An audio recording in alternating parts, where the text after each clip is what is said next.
நாட்டு மக்கள் அனைவருக்கும் 79வது சுதந்திர தின நல்வாழ்த்துக்களை மார்க்சிஸ்ட் கம்யூனிஸ்ட் கட்சியின் சார்பில் தெரிவித்துக் கொள்கிறேன்.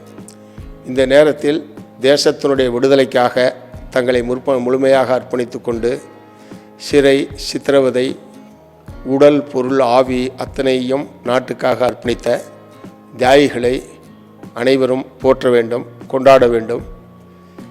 நம்முடைய தியாகிகள் தேசத்தினுடைய விடுதலைக்காக பாடுபட்ட தியாகிகள்.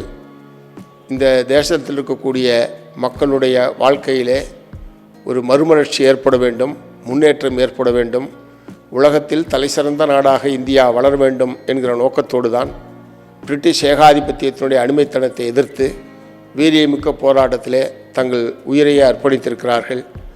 அந்த தியாகிகளுடைய கனவுகள் இன்னமும் நிறைவேறாமல் இருக்கிறது என்பதை நான் இந்த நேரத்தில் சுட்டிக்காட்ட விரும்புகிறேன்.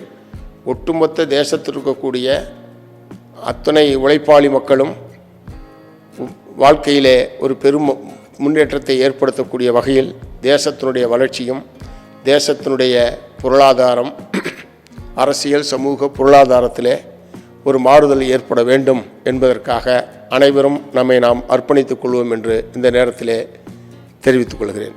ஜெம் டிவி நேயர்களுக்கு சுதந்திர தின நல்வாழ்த்துக்கள்.